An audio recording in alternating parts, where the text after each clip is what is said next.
আপনারা সবাই অবগত আছেন যে পঞ্চায়েত মন্ত্রী হিসেবে দায়িত্ব নেওয়ার পর সমস্ত ত্রিপুরাতেই আমাদের সমস্ত ত্রিস্তর পঞ্চায়েতের জেলাভিত্তিক রিভিউ মিটিং আমি শুরু করি। আজকের আমাদের এই পশ্চিম ত্রিপুরা জেলা পরিষদের মিটিংয়ের পর আমার ফার্স্ট রাউন্ড সারা ত্রিপুরাতে কমপ্লিট হবে। তারপর সেকেন্ড রাউন্ড শুরু হবে। প্রতি 3 মাস অন্তর অন্তর এই ধরনের রিভিউ মিটিং আমি নেব। এই ধরনের একটা পরিকল্পনা আমরা দপ্তর থেকে নিয়েছি।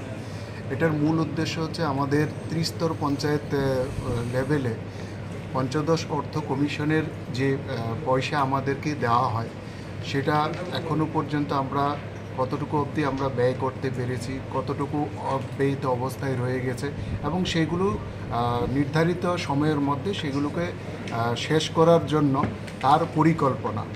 এর পাশাপাশি আমাদের আরও কিছু আছে।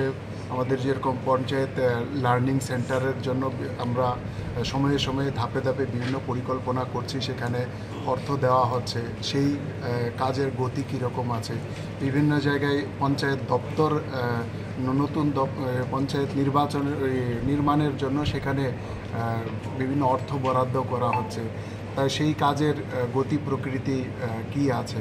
তো এই ধরনের ইত্যাদি যে আমার সরকারের মাধ্যমে আমাদের যে কর্মসূচি যেটা নেওয়া হয়েছে সারা ভারতবর্ষের মধ্যে, যেটা প্রশংসিত, সে আমার সরকারের কাজেরও গতিবিধি কতটা আছে, সেটাকে আরও কতটা ত্বরান্বিত করতে হবে, এই সমস্ত যেই বিষয় আছে ত্রিস্তর পঞ্চায়েত লেভেলে, সেই সমস্ত বিষয়গুলোকে নিয়েই বর্তমান স্থিতি এবং আগামী 3 মাসের পরিকল্পনা, এটাই আমাদের এই